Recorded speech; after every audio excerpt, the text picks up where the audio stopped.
Bom dia, meus amados amigos. Nesta manhã eu gostaria de compartilhar com você mais um texto da Palavra de Deus, que é uma oportunidade que Deus está nos dando. E o texto dessa manhã é um texto de uma mensagem, é uma mensagem forte que me ocorreu na meditação bíblica esta semana. Mas é uma mensagem necessária, é uma mensagem de palavras fortes para a minha vida, para a sua vida, mas são palavras verdadeiras. Elas estão no livro do profeta Isaías, do capítulo 1. Nós vamos fazer a leitura, vou projetar o texto aqui. E diz assim a palavra do Senhor: O boi conhece o seu possuidor. Isaías capítulo 1, versos 3 a 7. O boi conhece o seu possuidor.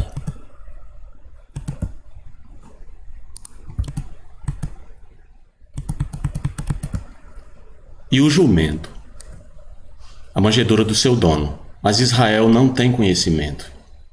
O meu povo não entende. Ai, nação pecadora, povo carregado de iniquidade, descendência de malfeitores, filhos corruptores, deixaram ao Senhor, blasfemaram o Santo de Israel, voltaram para trás. Por que seríeis ainda castigados, se mais vos rebelaríeis? Toda a cabeça está enferma e todo o coração fraco.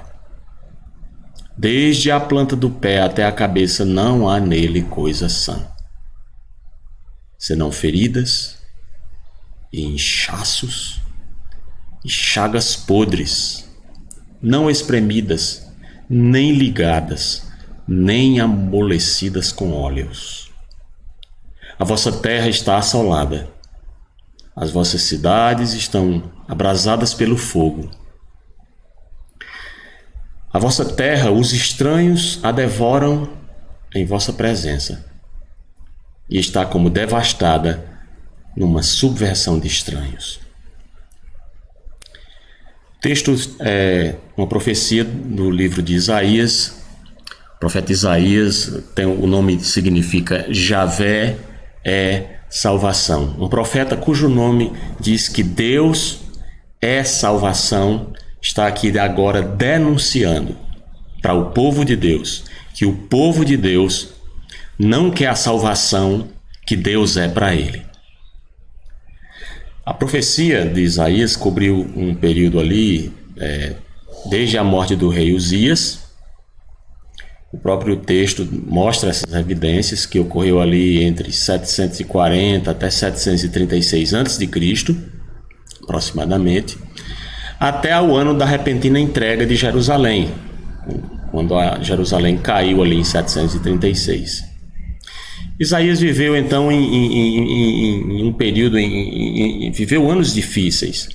Eram anos de juízo sobre o povo de Deus. Juízo sobre o povo de Deus. O povo de Deus, meus irmãos, meus amigos, será julgado.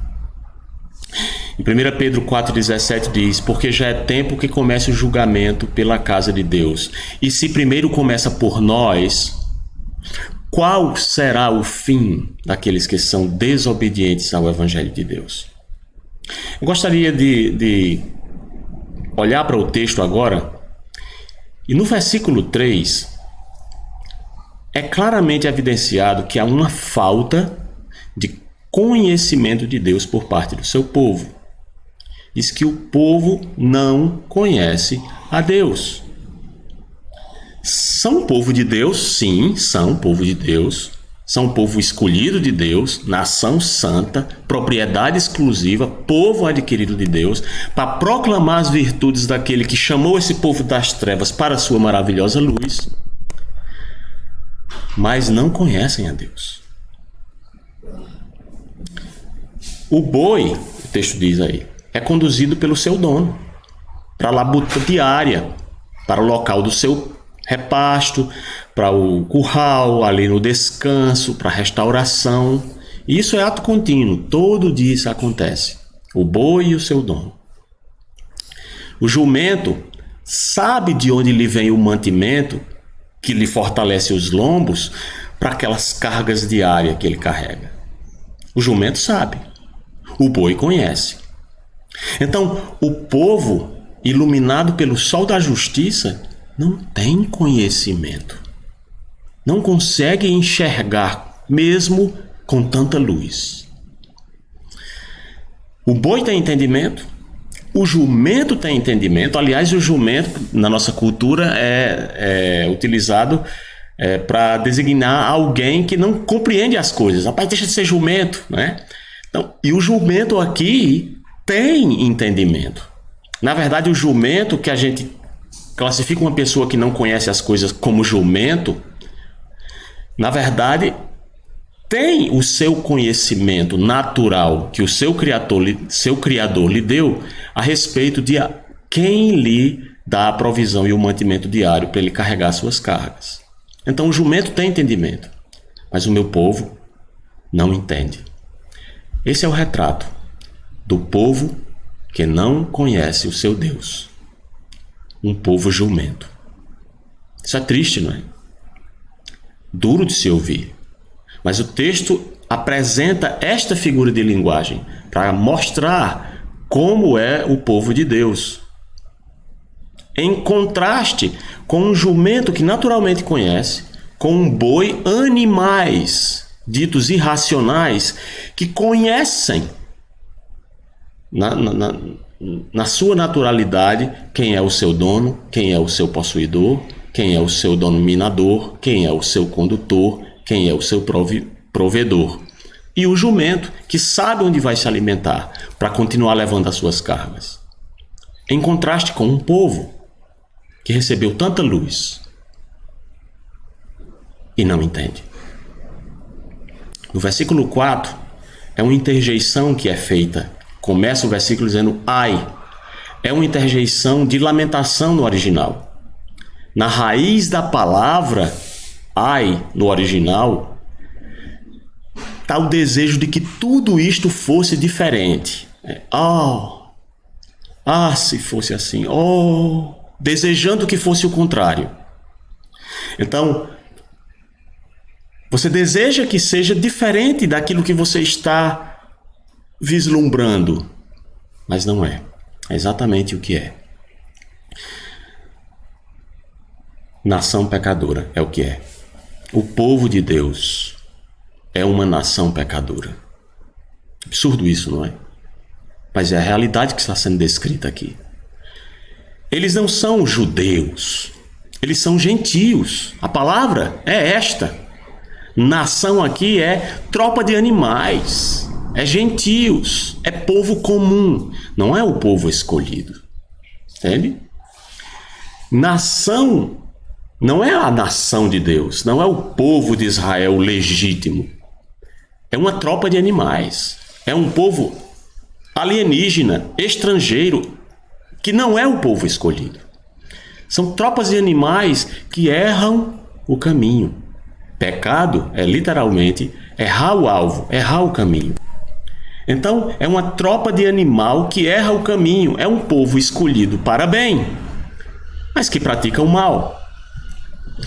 É uma congregação unida, pesadamente estúpida, carregada de contorção, de depravação.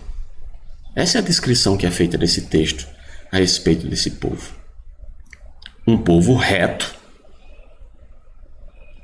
que deveria ser reto, mas povo reto que é torto. Pecado vem de longe, diz que é a herança, né? Filhos que têm a sua herança, diz assim: nação pecadora, povo carregado de iniquidade, descendência de malfeitores.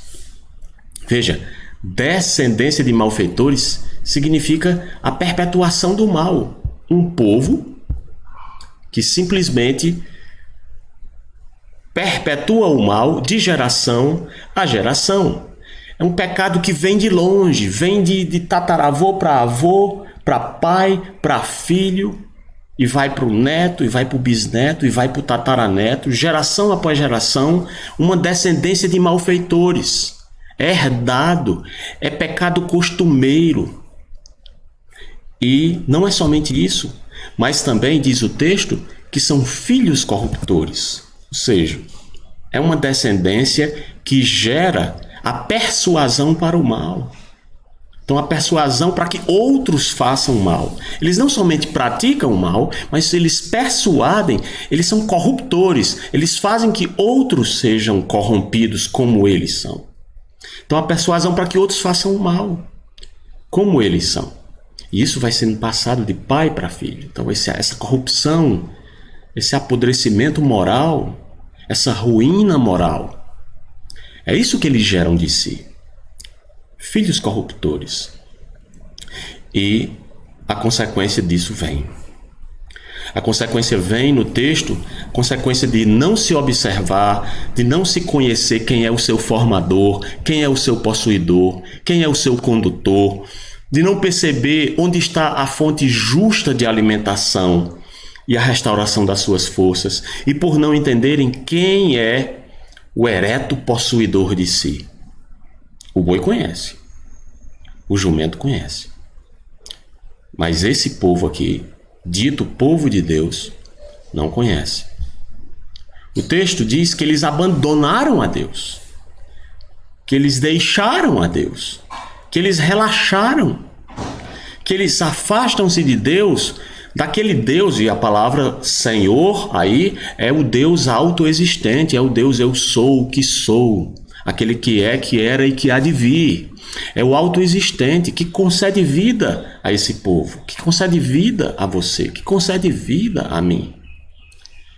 Desprezaram. Foi isso que o povo de Deus fez com Deus. Desprezaram a Deus. Escarneceram Deus. Provocaram a Deus. Detestaram ou mesmo abominaram a Deus.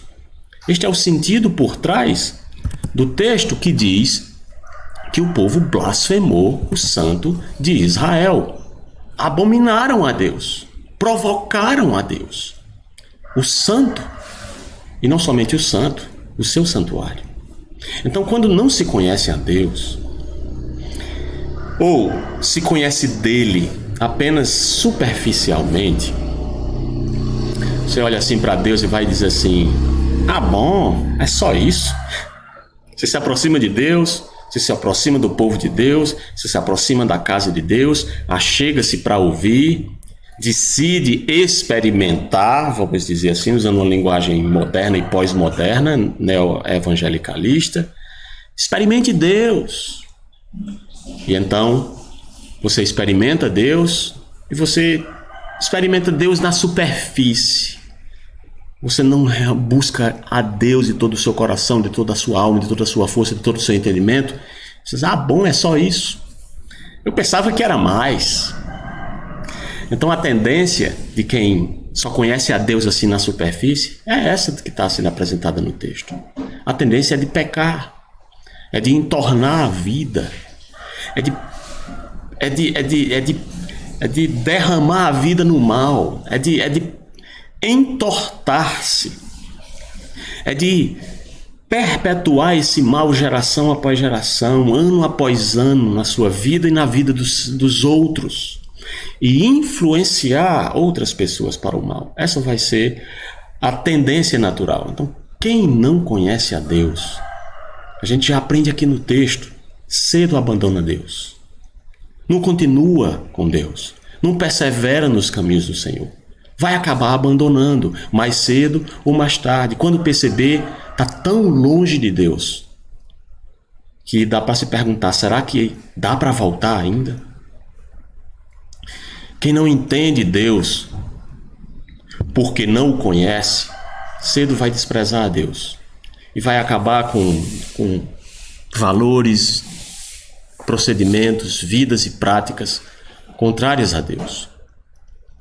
Quem não conhece o desígnio do seu possuidor, volta atrás, desvia-se. adultera contra o seu marido. Aliás, a palavra marido, possuidor. O seu possuidor.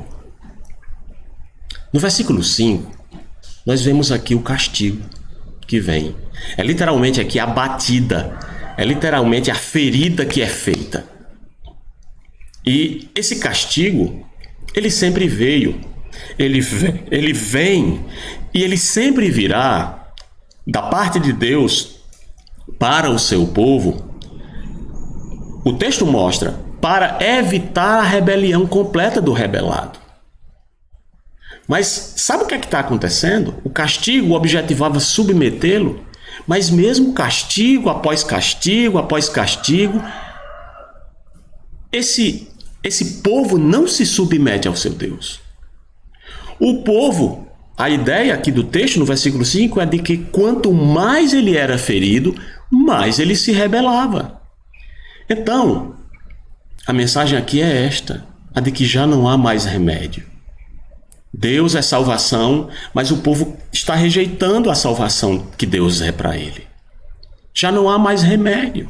Eles foram castigados, vez após vez, após vez, e quanto mais eles eram feridos, mais eles se rebelavam. Então, se você é castigado por Deus, e mesmo assim, continua afastado, continua rebelado, continua revoltado, continua errado, continua desligado de Deus, o que lhe aguarda? O que lhe resta? O que é que você pode esperar? Em Hebreus capítulo 10, versículo 26, diz assim: porque se pecarmos voluntariamente, depois de termos recebido o conhecimento da verdade, já não resta mais sacrifício pelos pecados, mas uma certa expectação de juízo e ardor de fogo que há de devorar os adversários. Observe, depois de ter recebido o conhecimento, mesma palavra, depois de ter recebido o conhecimento do boi, depois de ter recebido o conhecimento do jumento, depois de ter recebido o conhecimento que o jumento tem do seu dono, do seu criador, que o boi tem do seu dono, do seu criador, você recebeu o conhecimento da verdade, mas recebeu um conhecimento superficial, não quis conhecer mais profundamente a verdade. E aí o que acontece é que você se afasta de Deus.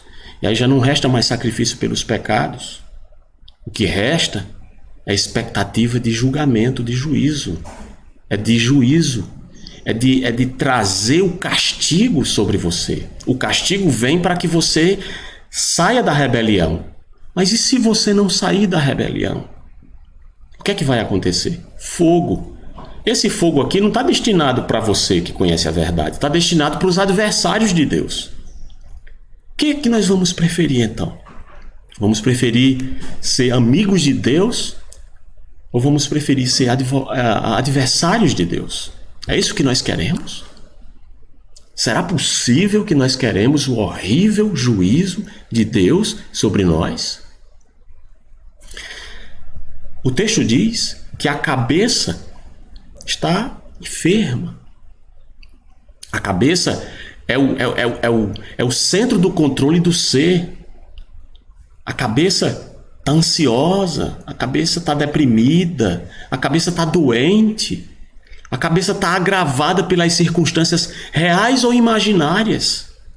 Essa é a situação da cabeça das pessoas, do povo de Deus, que se rebelaram contra Deus, que se afastaram de Deus. O coração, diz o texto aqui, está doente. O coração está enfermo. O coração está fraco. Por trás da palavra fraco, traduz-se toda essa ideia de doença. O centro da alma, onde estão as fontes de vida, onde estão o centro do comando da fortaleza do corpo da pessoa, o centro do ser, é ali o QG de guerra espiritual. O coração é o local que deveria ser guardado, guarnecido, protegido contra a invasão inimiga. Provérbios 4:23 diz assim, né? Sobre tudo que se deve guardar, guarda o teu coração, porque dele procedem as fontes da vida. Então, o coração, que deveria ser guardado, está fraco, não está protegido, não está guarnecido, se esvai em sangue, está turbado, está doente. Então, meus irmãos, meus amigos, o centro da alma, onde nós ouvimos falar e vemos e experimentamos, ouvimos alguém próximo de nós com a depressão, com a síndrome do pânico, com a ansiedade, com os transtornos compulsivos, com a fixação, com a insônia, com o desassossego de alma. Essas coisas nos acometem, são doenças da alma, são doenças da mente, são doenças do centro do ser, porque nós estamos vivendo discrepâncias cognitivas existenciais, como diria um psicólogo aí. O que é isso, essa discrepância cognitiva? Nós cremos de um jeito, mas agimos de outro. Então nós precisamos aqui, na verdade, de humildade para sondar o nosso coração somente diante do Senhor, sem procurar se justificar, sem ficar na defensiva. Irmão, mas você está falando aí de depressão, mas depressão também pode ser por razões químicas, não é necessariamente espiritual. É verdade. Mas o texto aqui mostra um povo doente emocional e psicologicamente. Um povo doente espiritualmente, cujo coração está fraco, cujo centro da alma está fraco. No versículo 6, diz: todo o corpo está tomado pelas feridas, pelos inchaços, pelas perebas purulentas, com o pus que ainda não foi extraído. Enoja, não é? Não está limpo, não está protegido das moscas que pousam, não foi colocado uma gaze, não foi limpado com iodo. São feridas sem o remédio antibiótico. Essa aqui, de forma bem dura, bem enojante, bem repulsiva, a descrição da alma daquele que se rebela contra Deus. Ainda que faça parte do povo dele, se rebela contra ele. Será que as feridas do ego, será que o inchaço do orgulho, será que isto, juntamente com as perebas da perversão moral, seja ela manifesta na forma de mentiras ou manifesta na forma de cólera, de palavrões, de calúnias, de fofocas, de impureza sexual, de obstinação, de maldade. Será que tudo isto, essas feridas, não estão expostas nas nossas vidas, sem remédio, sem proteção contra a piora da infecção? Será que é esta a realidade da vida do povo de Deus hoje? Será que é esta a realidade da vida do povo de Deus na igreja? Será que é esta a sua realidade, meu irmão, minha irmã? Será esta a minha realidade diante de Deus? Não diante dos homens, mas diante de Deus. Seria essa a descrição da nossa vida espiritual? No versículo 7, diz o texto que a terra está assolada, está devastada. Esta é a consequência, esse é o castigo, o juízo de Deus. Não somente o povo está devastado, emocional, psicológica e espiritualmente. Não somente está enfermo no corpo e na alma, desde a cabeça até a planta do pé, não tem nada são nesse povo, nesta vida, neste ser, neste homem, nesta mulher que faz parte do povo de Deus. Não somente isso, mas o seu ambiente está contaminado, destruído, assolado. A terra, a cidade, o estado, a região, o país, o continente, o planeta está assolado. A terra do povo está assolado, está devastado. seja por pandemias, por gafanhotos, por corrupção, por injustiça social, por guerras e mais guerras, onde elas estejam, sejam entre países, sejam entre guerras de facções de criminosos e de gangues para disputar bocas de fumo, seja por condutores de veículos nas ruas, guerras por todos os lugares, guerras nas famílias, guerras nas igrejas, guerras de todas as formas possíveis e imagináveis. As cidades estão queimadas pelo fogo da violência. Nas ruas, todo lugar, a injustiça queima o esforço do seu trabalho, do meu trabalho.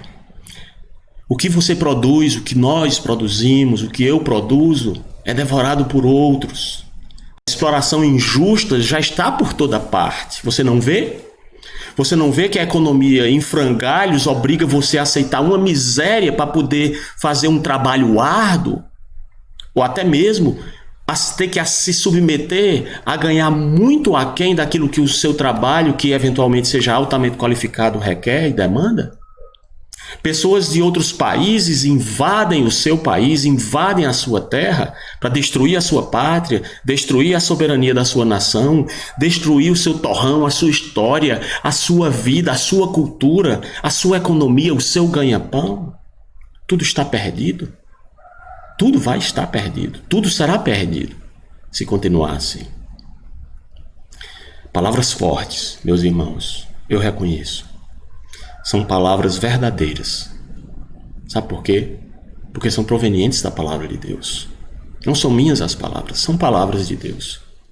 Estão nos versículos de 3 a 7 do Isaías capítulo 1. O povo de Deus que não conhece o seu Deus, o seu possuidor, o seu Criador, o seu provedor, o seu Redentor, o seu Senhor.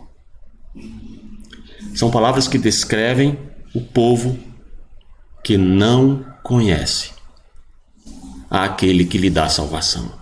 Aquele que não só lhe dá, mas aquele que é ele mesmo a sua salvação, em todos os sentidos. Então, concluo esta mensagem esta manhã com 3 lições desse texto.